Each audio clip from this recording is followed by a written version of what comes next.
लाख निकल गए उसमें से 10 लाख 3 उम्मीदवार। आपको कितना यकीन है कि आप जीतेंगे? 10 लाख में से आपको कितने वोट मिलेंगे? मैंने कहा 8 लाख।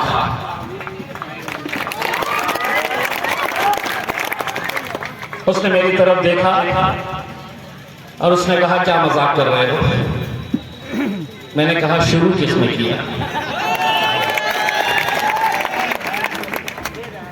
शुरुआत तो तुमने ही की ना। अब की बार शुरुआत तुमने की, अब की बार 400 पार हमने सुने। अब तुम 400 बोलो, हम 8 लाख बोलेंगे।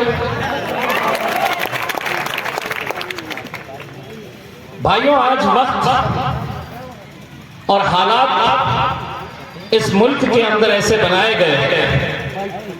स्टेज के ऊपर मौजूद जितने भी मेरे गैर मुस्लिम भाई हैं, पिछले 10 सालों से एक बात हम सुनते आ रहे हैं। इस देश में कुछ लोग कहते हैं कि हिंदू खतरे में है, कुछ लोग कहते हैं कि मुसलमान खतरे में है। मैं कहता हूं कि धर्म का, मजहब का चश्मा उतार कर देखो, मोदी तेरे राज में तो सारा हिंदुस्तान खतरे में है। आज सियासत के नाम के ऊपर हमने भाई भाई के बीच में कैसी दरारें और कैसी दीवारें खड़े कर दी है, सिर्फ कुछ सीटें जीतने के लिए, अपनी सियासी दुकान चलाने के लिए। इस मुल्क की खूबसूरती यही है जो आज स्टेज के ऊपर हमें दिखाई दे रही है। लेकिन जाति, धर्म और मजहब के नाम के ऊपर लोगों को बांटने का काम। मुझसे मीडिया वाले पूछते हैं कि तुमने 5 सालों के अंदर क्या काम किया। मैं उन्हें ये नहीं बताता हूं कि मैंने कितनी सड़कें बनाई हैं, कितनी सभागृह बनाए हैं, कितने और तरक्याती काम किए हैं। मैं उन्हें ये कहता हूं कि मेरे शहर के अंदर जो जाति, धर्म और मजहब की दीवारें खड़ी की गई थी, उन दीवारों को गिराने का काम इम्तियाज जलील ने किया। और इससे बड़ा कोई काम नहीं हो सकता। राणा साहब, मुझे बताया गया है कि आपके खिलाफ जो उम्मीदवार है वो इस जमीन से ताल्लुक नहीं रखते हैं, कहीं बाहर से लाए गए हैं। इसलिए आप ये देखकर कहना चाहूंगा, खुद चिराग बनकर जल वक्त के अंधेरों में भीख के उजालों से रोशनी नहीं होती। अब ये जो आ रहे हैं आपके बीच में, ये भीख का कटोरा लेकर आए हैं। और कौन इसमें से, अख्तर भाई की जबानी की हमारे पास भी बहुत सारे दलालों की कमी नहीं है, कोई कमी नहीं है। इस मुल्क से हमारी क़यादत अगर खत्म हुई है तो ऐसे ही चंद दलालों की वजह से, जो इलेक्शन के वक्त चंद टुकड़ों की वजह से अपना जमीन बेचते हैं। आज भी आ रहे होंगे, आज भी बोल रहे होंगे, मजलिस यहां पर क्यों आई है, क्यों लड़ रही है? हैदराबाद की जमात है। कितने कहते थे कि हैदराबाद की जमात है, एक एमपी है, जिंदगी भर एक ही एमपी रहेगा। लेकिन अल्हम्दुलिल्लाह बैरिस्टर असदुद्दीन अवैसी साहब अब पार्लियामेंट में अकेले नहीं बैठते, उनका भाई इम्तियाज जलील भी वहां पर जाकर बैठता है। और मैं वो मंजर तस्वर कर रहा हूं। आदिल भाई, पार्लियामेंट का पहला दिन, असदुद्दीन अवैसी साहब बीच में बैठे, उनके दाहिनी तरफ अख्तरुल ईमान साहब बैठे, उनके बाएं तरफ हमारे राणा रंजीत साहब बैठे। मैं असद साहब के बाजू नहीं बैठता हूं, मैं पीछे बैठता हूं और अभी भी पीछे ही बैठूंगा। इसलिए पीछे बैठता हूं कि जब भी असद साहब खड़े रहते हैं तो ये आरजेडी वाले, जेडीयू वाले, कांग्रेस वाले, भाजपा वाले, इन्हें बड़ी तकलीफ होती है शेरवानी को देखकर, बड़ी तकलीफ होती है। पहले उनसे होती थी, बोले अब दूसरा आया है ये भी बहुत बोलता है। अब ये दो बोलते हैं तो ये तीसरे साहब क्या कम बोलते हैं क्या? तो वो मंजर तसव्वुर करिएगा। और उस दिन कौन कितने जीत कर आया है, कौन सी पार्टी कितनी आई है, ये मायने नहीं रखेगा। मोदी तो अमित शाह से यही सवाल करेगा, रे ओ सांभा कितने आए रहे इस बार। मेरे भाइयों, मैं आप लोगों से इत्तेहाद की भीख मांगने के लिए आया हूं। मुझे मालूम है कि आने वाले 2 दिनों के अंदर आपके बीच हमारे ही अपने कुछ लोग आएंगे और ये कहेंगे कि नहीं, इन्हें वोट देंगे तो वो जीत जाएगा, ये जीत जाएगा। सब एक ही थाली के चट्टे बट्टे हैं। 2014 के अंदर जब मैं खड़ा हुआ था तो हमारे ही अपने लोग कहते थे कि अब बड़ी आसानी के साथ शिवसेना जीत जाएगी। 2019 के अंदर जब लोकसभा के लिए खड़ा रहा तो लोगों ने कहा कि अब तो कोई मुकाबला ही नहीं है, बड़ी आसानी के साथ, क्योंकि ये वोट काटने के लिए आए हैं, इससे वोट काटेंगे, भाजपा शिवसेना फिर से जीत जाएगी। मैंने अपने नौजवानों से कहा था कि नौजवानों, एक ताकत बनकर खड़े तो रहो, एक धक्का लगाओ तो सही। अल्हम्दुलिल्लाह ऐसा धक्का लगाए 20 साल के शिवसेना को ऐसा उखाड़े।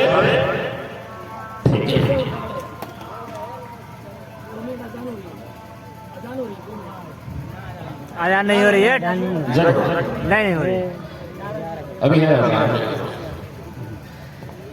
और अभी भी सारी की सारी ताकतें लगी हुई। 48 सीटें हैं, इकलौता एक इम्तियाज दिल्ली, लेकिन वो भी हजम नहीं हो रहा।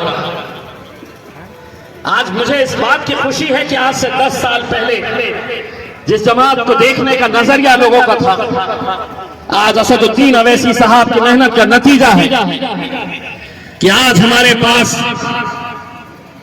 राणा रंजीत जैसे नौजवान मजलिस के साथ जोड़ रहे। मैं राणा भाई आपको एक बात यकीन के साथ कहता हूं, आप मजलिस का दामन मत छोड़िए, क्योंकि मोदी जी ने एक नारा दिया था, इस देश के अच्छे दिन आने वाले। वो कब आएंगे मुझे पता नहीं, लेकिन जब आपको देखता हूं तो मजलिस के अच्छे दिन आने वाले हैं। आप जैसे नौजवानों को देखकर मुझे यकीन हो जाता है, क्योंकि आज जिस खूबसूरत गुलदस्ता इस मुल्क का हमने यहां पर सजा के रखा है, अगर हम कंधे से कंधा लगाकर एक दूसरे के साथ खड़े नहीं रहे, वरना इस मुल्क की सियासत ने हमें तो सिर्फ बांटने का काम किया, हमें सिर्फ तोड़ने का काम कर रही है। आज उन्हें इस बात की तकलीफ है, अगर हम गूंगे रहते, हम मुक्के रहते, हम बोलने वाले नहीं रहते, तो शायद हमारी मुखालिफत इतनी नहीं होती। अमित शाह साहब आए थे मेरे शहर औरंगाबाद में चुनावी प्रचार के लिए, और अपने भाषण के अंदर कहा कि दिल्ली में मुझसे पूछते हैं कि इस शहर का सांसद कौन है, अब वक्त आया है कि इसको मजलिस को यहां से उखाड़ कर फेंकना है, यहां पे कमल को खिलाना है और यहां से दिल्ली को भेजना है। अमित शाह साहब का भाषण, मैं 1.5 महीना उनसे पूछते रह गया, कौन आ रहा है मेरे को उखाड़ के फेंकने के लिए, बता। कोई नहीं आया, कोई उम्मीदवार ही नहीं मिला। बेचारे एकनाथ शिंदे साहब महाराष्ट्र के मुख्यमंत्री जा रहे थे, उनको बुलाया, बोले ले मैं तो वहां पे जीत नहीं सकता, तू लड़ ले। उनके गले में बांध दिया। लेकिन इतना मैं आपको यकीन के साथ कह सकता हूं, जैसा हमारे एक आदिल भाई ने कहा है, आपको ये समझकर चलना है कि आपका उम्मीदवार जो है वो राणा रंजीत सिंह नहीं है। आप ये समझ के 25 तारीख के दिन जब वोट डालने के लिए जाना, 9 नंबर के ऊपर जब आप मोहर लगाएंगे, पतंग की निशानी के ऊपर मोहर लगाएंगे, तो इस राणा के चेहरे के अंदर असदुद्दीन अवैसी साहब को देखना मेरे भाई। ये देखना कि मैं अगर यहां पर राणा को मजबूत करूंगा तो पार्लियामेंट के अंदर मेरे कायद बैरिस्टर असदुद्दीन अवैसी साहब को ताकत मिलेगी। मैं जब पार्लियामेंट नहीं गया, अकेले असद साहब को देखता था,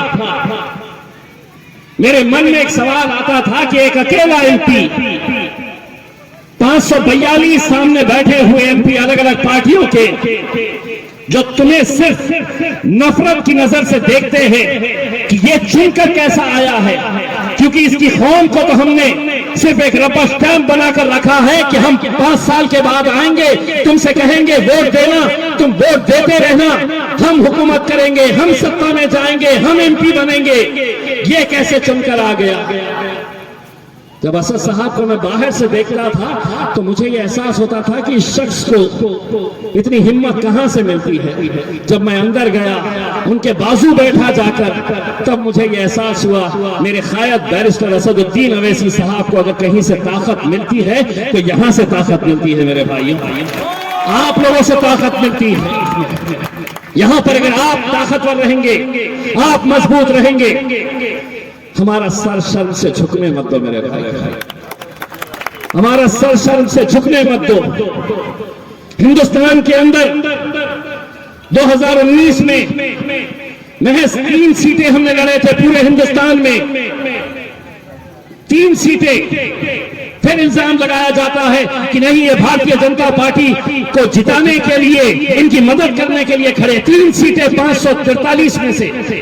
हैदराबाद जीते, औरंगाबाद जीते, किशनगंज बिहार 3 लाख वोट लेकर, 3 लाख से ज्यादा वोट लेकर अख्तर भाई दूसरे नंबर के ऊपर रहे। आज हम पूरे मुल्क के अंदर चंद सीटें लड़ रहे हैं, बाकी सीटों के ऊपर आपको जो फैसला करना है कर लीजिए। आपके बीच में जब आपको दलाली करने के लिए, जब आपके पास पैसा लेकर आएंगे, आपको नुक्कड़ पे चौराहों पर यह समझाने की कोशिश करेंगे कि इन्हें वोट देंगे तो किसी और का फायदा होगा, सबकी सुनना और उठते वक्त उनको बोलना कि इतने साल तक मैं तेरी सुनते आया था, अब मैंने तय किया है कि तू कितना भी बोल दे, मैं सिर्फ वतन को वोट दूंगा, मजलिस को वोट दूंगा, असदुद्दीन अवैसी को मजबूत करूंगा। भाइयों, क्या जरूरत है? अख्तर भाई मेरे लिए औरंगाबाद, मैं आज राणा भाई के लिए यहां पर, हम क्या हासिल करेंगे?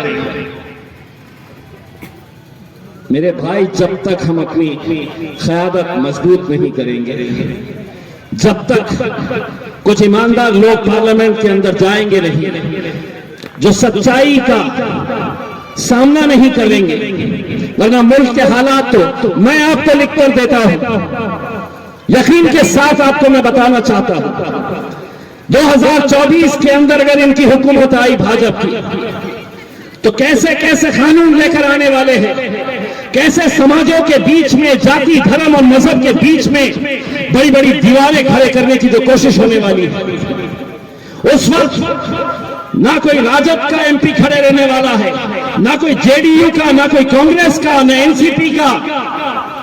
अगर वहां पर नरेंद्र मोदी की आंखों में आंखें डालकर कोई खड़े रहने वाला है तो वह मेरा कायद बैरिस्टर असदुद्दीन अवैसी है।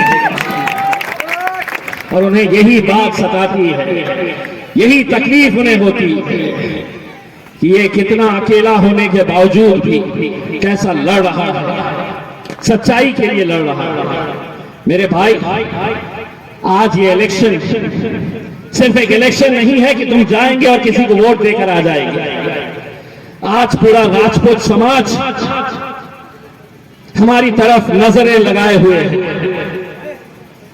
उन्हें तुम्हें ये यकीन देना है, तुम्हें ये यकीन दिलाना है, और खास तौर से मैं मुसलमानों को ये कहना चाह रहा हूं, मुसलमान नौजवानों से, बुजुर्गों से ये कहना चाह रहा हूं, तुम्हें अपने राजपूत भाइयों को एक पैगाम देना है कि एक मर्तबा मुसलमान ने अपनी जबान दे दी तो अपनी जान चले जाए, लेकिन वो अपनी जबान से पीछे हटेगा नहीं। देंगे जबान, असद साहब को कामयाब करेंगे, असद साहब को मजबूत करेंगे, ये समझ लीजिएगा। कि आज के बाद जितने भी नौजवान यहाँ पर बैठे हुए हैं 2 दिन के लिए अपने अम्मी से, अपने दोस्तों से, अपने भाइयों से, सबसे कह दीजिएगा कि 2 दिन के लिए मैंने अपना नाम बदल चुका हूं। कोई असगर होगा, कोई रफीक होगा, कोई शफीक होगा, कोई हमीद होगा। 2 दिन के लिए तुम अपना नाम राणा रंजीत रख लेना। ये समझ के चलना कि इलेक्शन मैं लड़ रहा हूं, राणा नहीं लड़ रहा। दोस्तों, अगर बिहार मजबूत हुआ तो आपको इतना हम यकीन दिलाते हैं, ये सीट आप निकालिए। और भी हमारे कुछ अच्छे उम्मीदवार यहां पर बिहार में खड़े किए गए हैं जो बहुत ही मजबूती के साथ इलेक्शन लड़ रहे हैं। आप देखिए, अगर ये सीट अगर निकलती है तो अगले साल आपका विधानसभा का इलेक्शन होने वाला है। मैं आपको यकीन के साथ कहता हूं, ये जितने बड़े बड़े सियासी लीडर घूम रहे हैं तुम्हारे खिलाफ बोलते हुए, वो दिन दूर नहीं जब अख्तरुल ईमान साहब के घर की चौखट के ऊपर ये हाथ जोड़कर बैठे हुए नजर आएंगे, हाथ जोड़कर बैठे हुए नजर आएंगे कि अख्तर भाई हमारा भी ख्याल कर लो। आज तुम लोगों की जिम्मेदारी है, अपनी जिम्मेदारी बखूबी निभाओ मेरे भाई, और इंतजार करो। मैंने तो अपनी आवाम से कहकर आया हूं कि हिंदुस्तान का सबसे बड़ा जश्न 13 तारीख के दिन औरंगाबाद में हम मनाएंगे, 4 तारीख के दिन औरंगाबाद में मनाएंगे। बिहार में भी मैं आप लोगों की बदौलत औरंगाबाद में बैठकर ये देखना चाहूंगा कि मैं भी अपने आवाम के बीच में गया था उनसे भीख मांगने के लिए कि इस बार मजलिस का साथ दो, मजलिस को ताकत दो, और मेरा भी सर वहां पे फख्र से ऊंचा होना चाहिए, और मैं भी अपने शहर के अंदर जाकर कह सकूं कि मैं अपने भाइयों के बीच में गया था। आज अल्हम्दुलिल्लाह देखो यहाँ पर भी मजलिस ने अपना झंडा लहरा चुकी है। मैं बुजुर्गों से ये कहना चाहूंगा, अब भी यहाँ पर एक न जाने क्यों ऐसी फितरत हमारे अंदर, लोगों के अंदर आ गई है। बहुत सारे लोग कहते हैं कि नहीं हमको तो वही पार्टी चाहिए करके। कब तक हम अपने अरे गैरों की गुलामी करेंगे? अपनी क़यादत खुद खड़े करने की ताकत रखो। हम लड़ रहे हैं तो हम जीत रहे हैं, वरना हमें तो कोई टिकट भी देने के लिए तैयार नहीं है, कोई टिकट देने के लिए ही तैयार नहीं है। आज मुसलमानों से ये मैं कहना चाहता हूं, 10 ऐसे राज्य हैं, 10 जहां किसी एक मुसलमान को टिकट तक नहीं दिया गया है, लेकिन वोट आपके चाहिए, सबको चाहिए वोट। मेरे भाइयों, आज वक्त और हालात को समझते हुए मैं आपसे एक बार फिर से आपको गुजारिश करना चाहूंगा कि 25 तारीख के दिन सुबह अपने घरों से निकलिए। जितनी साजिशें, षड्यंत्र, जो भी कोशिशें होगी कि यहाँ पर मजलिस का उम्मीदवार नहीं आना चाहिए, उन्हें नाकामयाब करने की जिम्मेदारी आपकी रहेगी, और इंशाअल्लाह आप मजलिस को इस बार जरूर कामयाब करेंगे। बहुत बहुत शुक्रिया।